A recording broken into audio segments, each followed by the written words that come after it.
Sumainyo ang Panginoon. Marami po ba ang maliligtas? Kakaunti po ba ang maliligtas? Tayo ba ay maliligtas?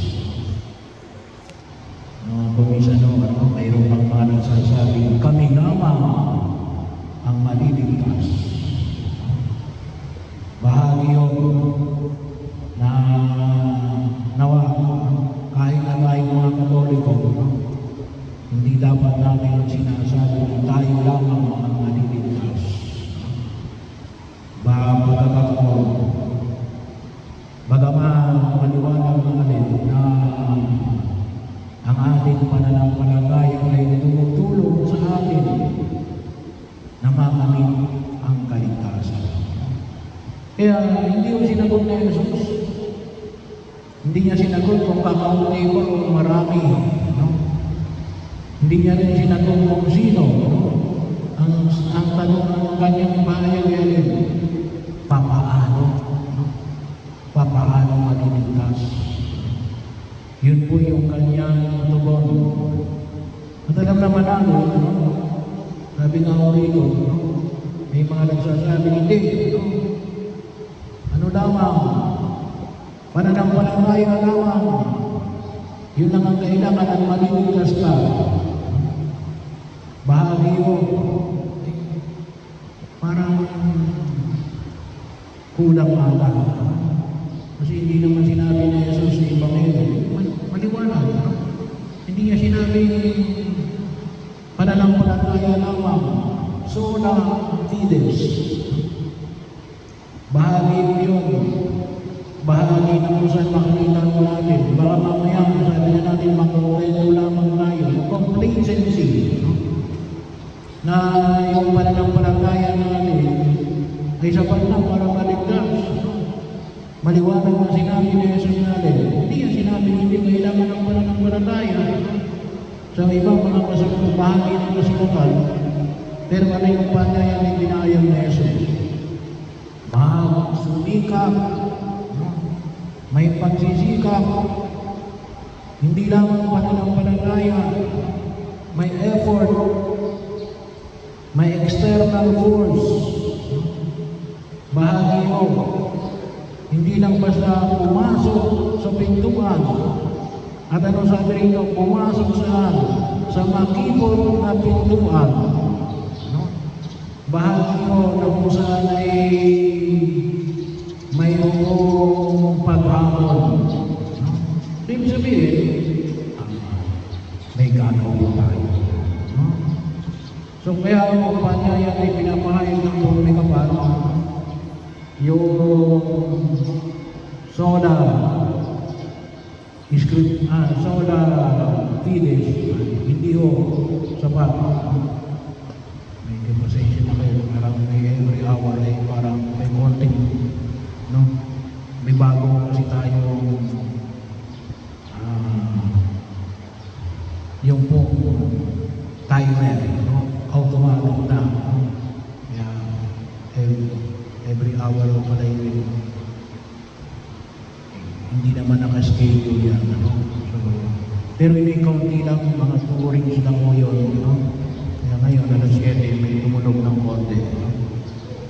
Pero yun yung bahagi yun ng pagkilos sa kung saan ay pinamahayag ng Purmi Kapal. Sola and opera. May operation, may gagawin, magsumikap, na pumasok sa makipon na pintuan. Ano paano? Paano magsusumikap na ito? Sabi nga ng mga kabataan na yun, mag-effort ka naman. No? Hindi pwede na mananalig ka tapos wala kang effort. Anong sabi niya ni Santiago? Pananampalatayang walang gawa ay patay. No? Bahagi yun. Kaya may gagawin tayo. Bahagi yun na kung saan makita ko natin. At kung tunay na tayo ay mga ligtas, no? Kasi yun ang biyaya ng binyag. No? Lahat naman tayo ay binyagan. Ewan ko lang kung mayroon sa inyong hindi pabinyagan. No? So, praise the Lord sa tayo lahat ay may pananalig. No? At ano yung kinakailangan? Kinakailangan mabuhay tayo sa pananalig na yan. At ano yung gagawin natin para masabi natin, buhay tayo sa pananalig na yan, may gagawin tayo. Anong gagawin natin? Well, basic lang ako, matutusin. Ano yung una? Umiwas sa kasalanan. Umiwas sa anumang uri ng kasalanan. Bahagi yun na makita natin. Alam naman natin kung ano yung kasalanan. Iwasan natin. Hindi na kapag alam natin na tayo ay may kasalanan, lalo-lalo na. Sabi nga natin, parang tayo makaiwas sa kasalanan. Well, also to know ourselves. Alam nyo, may kanya-kanya tayong kahinaan. Meron tayong kalakasan, meron din tayong kahinaan. Ang tawag natin meron tayong soft spot. Sa bagay na ito, mahina tayo. So, sino nakakalam niya? Hindi yung may katawan. Alam natin kung saan tayo mahina. Ay pag-ingatan natin doon para makaiwas tayo sa anumang uri ng pagkakasala. Depende sa ating, kung tawagin na natin, ang background ng ating pagkilos, yung ating physical na katatayuan, yung psychological status, o kung ano man bahagi ng pagkilos. Umiwas tayo. Umiwas tayo sa kasalanan. Sapagkat maliwanag ko na kung saan hindi mo madaling umiwas sa kasalanan. Kasi sabi nga natin, kung saan tayo mahina, doon tayo matutsuin ng demonyo. Bahagi yun. Alam ng demonyo yung aming kahinaan. Pero dapat alam din natin yung ating kahinaan. Tayo ay higit na magsumikap. May mga pagkilos para umiwas tayo sa kasalanan. So bahagi rin na binigyan natin, katulad din po ng banyaya na pinahayag natin, katulad din po na mga biyaya na pinagbilayan natin noong nakaraang linggo, yung gifts of the Holy Spirit. Ano ba? Iwasan din natin magkasala yung iba. Bahagi yun. Pagkakataon na kung saan makikita natin kumisan, lalong-lalo na yung sa loob ng ating sambayanan. Bahagi yun na makita ko natin yung mga taong control natin o mayroon tayong association. Bahagi yun. May kamag-anak natin, may relasyon tayo, ay kung may iwasan natin na itong mga ito ay gumawa ng kasalanan, ay mapigilan natin. Mapigilan natin. Makatulong tayo na sila rin ay huwag magkasala. Kasi anong sabi nga, evil thrives because good men do nothing. Bahagi yun. Hindi lang kung sapat na gumagawa ka ng mabuti. Ay hindi ka naman gumagawa ng, hindi mo naman gumagawa ng pagkakataon natin. Tulungan mo yung ibang tao na gumawa din na mag-iwas sa kasalanan at kapahamakan. Bahagi yun ang maging pagkilos na kinakailangan natin bigyan ng pagkasakatuwaran. Lalo-lalo na saan? Hindi sa mga immediate family. Pangatlo, ay gumawa ng mabuti. Bahagi yun. Hindi usapan na hindi tayo gumagawa ng masama. Pero baka itanong sa akin, may nagawa ko bang mabuti? Ay, wala. Wala lang akong ginawang masama. Wala akong ginawang masama. Pero, sabi nga natin, pinaalala sa amin, bilang mga anak ng Diyos, hindi pwede wala kang gagawin mabuti. Kasi nais natin makatulad tayo sa ating Diyos. na mabuti. Ang kinakailangan, gumagawa tayo ng mabuti. At hindi lang basta mabuti, yung matalino sa paggawa ng mabuti. Bahagi yun na kung saan ay makita natin. Kinakailangan natin na epektibong pagkilos nang sa gano'n ay alin, higit natin makita yung pagpapala at pagbabasbas ng ating Diyos. Ang pagkakataon din na alin, sabi nga dito natin ay alin, ay pang-apat, tulungan natin yung iba na gumagawa ng mabuti. Alam niyo, marami yung gumagawa ng mabuti, kailangan sumusuko. Bakit? Maganda yung kanilang ginagawa, kailangan walang suporta. Walang suporta. Kung minsan hindi rin naman natin pwedeng gawin yung isang bagay kapag tayo nang nag-iisa. At kung tutusin, kung tayo ay alin, kung umarin tayo ng pagkilos na alin, tulungan tayo ng iba. Ngayon, halimbawa na lamang, kung minsan mas daig tayo ng mga gumagawa ng masama. Sila ay, kung tawagin na natin ay alin, organisado, na pakinggan ko yung pahayag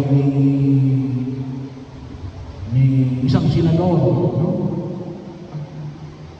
bahagi yun, alam na ko na kung magkano porsyento, na ibibigay. May yung ngayong ating nababalitaan na flood control na problema. Ngayon, maaaring marami na tayo, pero ngayon ay lantad na lantad. Bakit? Gumagawa ng masama. At nagtutulungan ang gumagawa ng masama. Bahagi yun. Kasi bakit? May bahagi sila roon. Tayo ano yung bahagi natin? Bakit tayo magtulungan sa gumagawa ng mabuti? At dapat tayo magtulungan para iwasan ang paggawa ng masama. Kasi ano yung anak? Tayo mga anak ng Diyos. Bahagi yun. Kinakailangan din natin magtulungan, maging bahagi. Sapagkat yung gumagawa ng masama ay isang organisadong pagkilos. May kanya-kanya silang pagkilos. Kaya alin, mahirap mabuwag. Kaya bahagi nyo na makita natin, kinakailangan din natin, sabi nga po minsan, mas mahirap na kumilos as isang grupo. Pero, yun ang sinasabi ng Jesus. Pumasok ka sa makipon na pintuan. Pumasok ka, magsumikap. Hindi yung mahalaga. Magsumikap. Hindi lang nag-try. Hindi lang sinabing subukan mo. Magsumikap ka. Ibig sabihin, ay magsumiksik ka. Kung maaari ay subukan mo ng ilang beses. Alang sa gano'n talagang makapasok ka sa makimpong na pintuan. Kasi hindi gano'n ang kadali yung hamon na pinapahayag sa atin ng aming Panginoon sa Kristo. Bagagataon ako sa ating makikita po namin. Kaya dapat hinihanda natin yung ating kalooban na bilang pagtugon natin sa panawagan ng pagkamay-kapanaan tayo ay papasok sa makimpong na pintuan. Bakit? Una, sapagkat binigyan tayo ng Diyos ng biyaya bilang mga anak ng Diyos. Huwag natin kalimutan yun. Hindi naman sinasabi ni Jesus na, sige, pumasok ka dyan at your own. Hindi. Binigyan kita ng kakayanan mula nung ikaw ay naging kabahagi ng aking pagkis. Lalo-lalo na sa pamamagitan ng biyaya ng binyag. Ano? Yun yung tulong ng pananampalataya eh. No? Kaya ilalangin natin sa harapan ng buong Ama. Siguro itong mga bagay na ito ay mga hamon para dalisayin ng ating pananampalataya sa Diyos. Lalo-lalo na sa usapin na hinaharap natin. Kasi may kasalanan din tayo dito. Anong kasalanan natin? Pinabayaan natin sila na gumawa ng masama. May tungkulin tayo na sila ay pigilan sa paggawa ng masama. At may tungkulin tayo na tayo ay dapat gumagawa ng mabuti.